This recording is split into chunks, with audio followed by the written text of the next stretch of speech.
Hello everyone, আসসালামু আলাইকুম। সবাই কেমন আছেন? আলহামদুলিল্লাহ আমি ভালো আছি। তো জুম্মা মোবারক সবাইকে। তো সকাল সকাল ঘুম থেকে উঠে একটু বারান্দার বাগানে চলে গেলাম। তো দেখতে পাচ্ছেন একদমই কুয়াশাচ্ছন্ন, তারপরে এখন অনেক সময় হয়ে গেছে, প্রায় 8:30।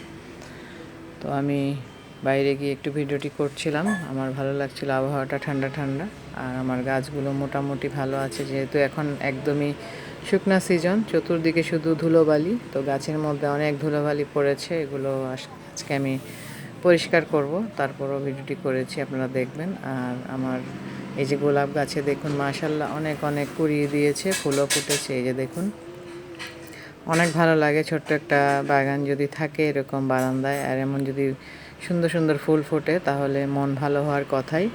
আমার যখন মন খারাপ হয় আমি বারান্দায় গিয়ে একটু সময় বসি। আমার এই গাছগুলোকে দেখলে, ফুলগুলোকে দেখলে আমার অনেক ভালো লাগে। তো আমি এগুলোর যত্ন করি। তো আজকে আমি এগুলোর একটু যত্ন করব, দেখাবো আপনাদের আরেকটা ভিডিওতে। তো আজকে আমি এমনিতেই সকালে বসেছিলাম, তো তাই গাছগুলো একটু ঘুরে ঘুরে দেখছি আর আপনাদের সাথে কথাও বলছি, আর এমনকি ভিডিওটা ক্রিয়েট করেছি। তো দেখুন, মানি প্ল্যান্টের কিন্তু অনেক অনেক চারা আমি করেছি। আর এটা হচ্ছে কয়েন প্লান্ট, এই যে দেখতে পাচ্ছেন, এটা হয়ে যাবে কয়দিনের মধ্যে। এটা লাগিয়েছিলাম শুধু। তো যাই হোক, আমি যখনই সময় পাই তখনই কিন্তু এই ফুল গাছের যত্ন নিই। এজন্যই গাছগুলো মোটামুটি কিন্তু ভালো আছে, তবে ধুলো পড়ে একদম চেহারা নষ্ট হয়ে গেছে।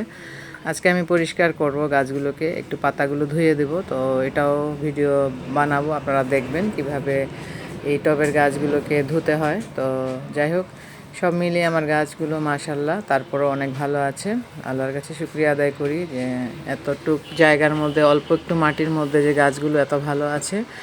তো আমি কিন্তু সব সময় যেখানে গাছ পাই এনে কিন্তু লাগাই, সেটা পাতাবাহার হোক আর ফুল গাছ হোক, যেটাই হোক। তো এখানে আমার ব্যাম্বো প্লান্ট 3 ধরনের আছে, যে দেখালাম আপনাদেরকে আমি একটা একটা করে।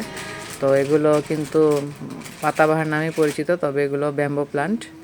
আর এদিকে দেখতে পাচ্ছেন বেবি টিয়ার্স গাছগুলো, যেহেতু শীত মোটামুটি আছে, তো আবার বর্ষাকালে এগুলোকে কাটিং করে নতুন করে লাগাবো। তো আবার দেখতে পাবেন অনেক সুন্দর হয়ে যাবে। আর এদিকে আমার অন্যান্য গাছগুলো আছে, তেমন একটা ভালো না, আবার একদমই খারাপ না। আর অন্যান্য গাছগুলো আল্লাহর রহমতে ভালোই আছে। তো আমার এই ছোট্ট বাগানটার জন্য আপনারা সবাই দোয়া করবেন, গাছগুলো যাতে ভালো থাকে। আর এদিকে ব্রেগানভিলা দেখুন, একদম পাতা ঝরে গেছে, তবে আগার মধ্যে কিছু ফুল ফুটে আছে। তো যেহেতু শীতকাল এমন হবেই, যারা বাগান করে থাকেন তারা জানবেন। তো সবাইকে অনুরোধ করব, যাদের ছোট্ট একটা বারান্দা আছে বা ছাদ আছে, তো এমন একটা বাগান করবেন। আশা করছি সবারই ভালো লাগবে। আর আপনারা সবাই আমার বাগানটা দেখেছেন, আমি অনেক অনেক ভিডিও ক্রিয়েট করেছি, দিয়েছি। সবাই কিন্তু সুন্দর সুন্দর কমেন্ট করে থাকেন, আর আপনারা কমেন্ট করলে আমি কিন্তু অনেক উৎসাহ পাই ভিডিও তৈরি করতে। তো যাই হোক, সবার জন্য দোয়া করি, সবাই যেন ভালো থাকবেন অবশ্যই। আর যারা ভিডিও ক্রিয়েট করছেন, ফেসবুকে কাজ করছেন, করে যান, একদিন না একদিন অবশ্যই সফলতা আসবে। তো এদিকে দেখুন, গোলাপ ফুলটা দারুণ না? অনেক সুন্দর একটা ফুল ফুটেছে, এটা গোলাপি হবে আমি আসলে